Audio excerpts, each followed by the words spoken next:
How do you match speakers to amplifiers? This might sound a lot like the same question we've been asked quite a few times, but this has a little bit different twist to it. So I think it's interesting, and that's why I wanted to include it. It comes from Chris on the Gold Coast of Australia. Ooh, that sounds pretty good. That must have been where a lot of gold came in, I guess. Hi, Paul. When buying audiophile equipment, we rarely buy all our equipment from one supplier or at the same time. That's true. So I'm stuck with either buying a great set of speakers first that sounded good in the store, then later trying to match them with an amplifier that will work well from somewhere else, then a DAC, a preamp, etc. Doing it this way, it's hard to be sure if they'll all work together. I'm sure most audiophile enthusiasts come across this issue. Would an approach be to start by buying your ideal speakers or ideal amplifier first? Well, part of that question is easy, and those regular viewers and listeners to this series know that I believe speakers are where you start first. If you're lucky enough to be able to start from scratch, and most of us aren't.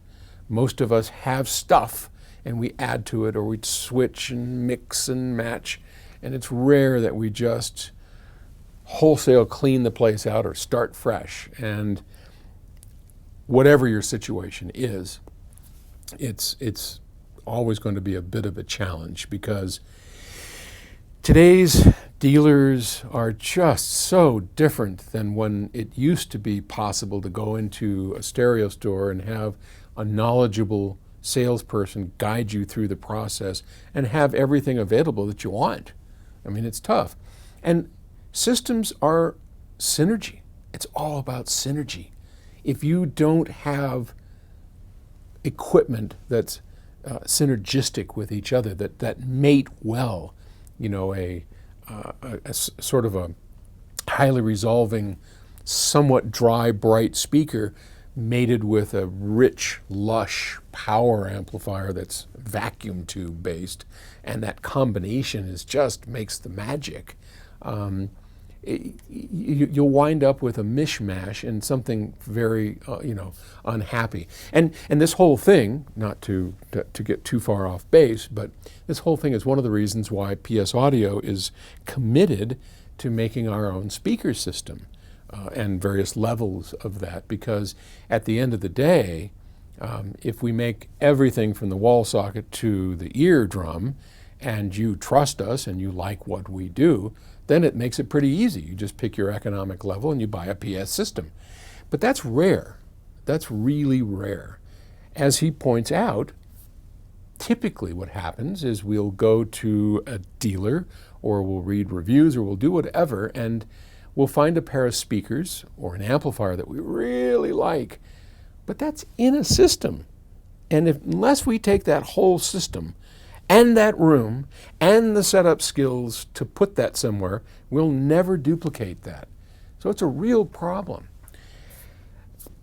There are ways to solve that, but no one yet has come up with a perfect way other than what we're trying to do, which is to build the whole thing. Now, there are companies that do that. Name, some of the British companies make everything.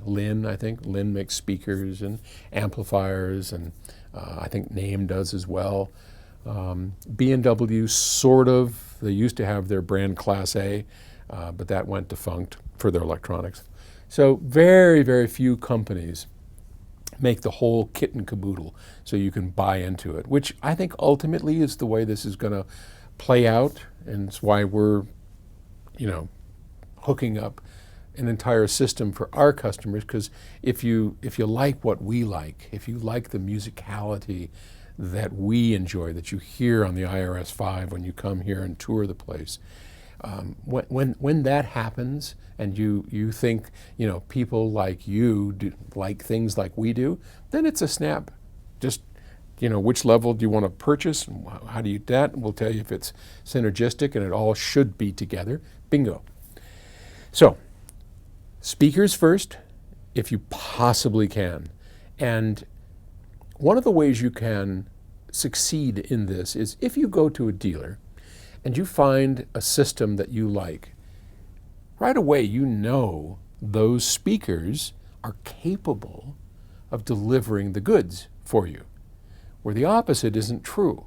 So if you go to somewhere that has speakers you don't like, but you've heard amplifiers and sources that you do like, or it's a system that has this set of speakers, and when you swap amplifiers, you really like the sound of that amplifier, you're not really learning anything, because it may just be that that amplifier you did the swap with is just synergistic enough with those speakers. But if you start with the speakers and you like what a speaker does, then you know it's possible to connect synergistic electronics with that and get the result that you eventually want. So that makes it a little bit easier, and that's what I would always focus on first. Go for the speaker, and then most manufacturers, most dealers will allow you to take equipment home, electronics. Speakers are tough, but if you have the speakers that you know can produce the sound, then all you need to do is find companies you can work with to try their amp out, try their preamp and their DAC, and see if you can get the synergy to match up. And that's the best I got for right now. Okay, thanks. Great question, and to be continued. Okay, talk to you tomorrow. Bye.